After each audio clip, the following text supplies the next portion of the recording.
अस्सलाम वालेकुम। मैं sir doctor Zeeshan intervention cardiologist एक नई इन्फॉर्मेटिव वीडियो के साथ हाजिर हूँ। जैसा कि आप लोगों को पता है कि मैं एक कार्डियक सीरीज बना रहा हूँ जिसमें मैंने मुख्तलिफ दिल की बीमारियों के तशखीस, इलाज और एहतियात के बारे में बता रहा हूँ। तो उसी सिलसिले में मेरे से किसी ने पूछा कि डॉक्टर साहब क्या दिल के मरीज पहाड़ चढ़ सकते हैं, तो मैंने उन्हें कहा था कि मैं एक तफसीली वीडियो बनाऊंगा इसके मुतालिक, तो वो मैं आज ये बना रहा हूँ। मैं उम्मीद करता हूँ कि आप ये सुने, इंशाल्लाह इससे आपको फायदा होगा।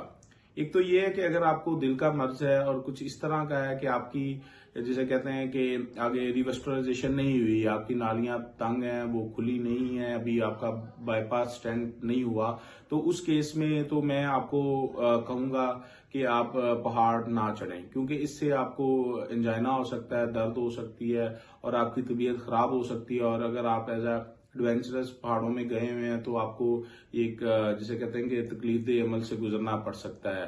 तो दूसरे वो मरीज हैं जिनका इलाज हो चुका हुआ है, उनकी रिवस्कुलराइजेशन हो चुकी है, इधर वो स्टेंट से हुई या बाईपास से हुई है, तो यहाँ वो ऑलरेडी दवाइयों से हैं और उन्हें बिल्कुल इस तरह के सिम्टम्स नहीं है कि उनके चलने से सांस चढ़ता हो या उन्हें सीने में दर्द हो, तो ऐसे मरीज पहाड़ चढ़ सकते हैं।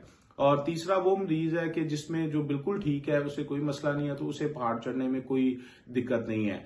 तीसरा ये मैं आपको बताना चाहता हूं कि जब कोई एक दिल का मरीज होता है तो उसकी नालियां तंग हैं, और अगर वो मरीज एक्सरसाइज करता है या वॉक करता है तो उसके एक्सरसाइज या वॉक के साथ जो दिल की मेन नालियों के साथ छोटी नालियां होती हैं, जिसे हम ट्रिब्यूटरीज कहते हैं, वो बड़ी होना शुरू हो जाती हैं। वो फिर कह लेंगे दिल के पट्टों को खून सप्लाई करती हैं। तो इस अमल को हम कंडीशनिंग कहते हैं।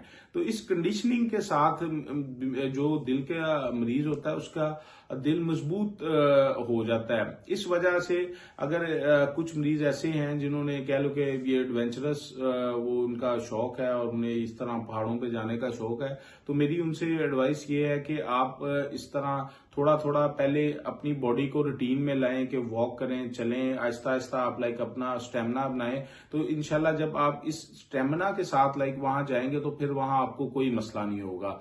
तो मजीद इस तरह की इंफॉर्मेटिव वीडियोस के लिए आपके दिल में कोई सवाल हो तो आप मेरे से लाजमी पूछें। मेरा नंबर भी चल रहा है, मेरा चैनल है, और लाइक और सब्सक्राइब करें। बहुत शुक्रिया।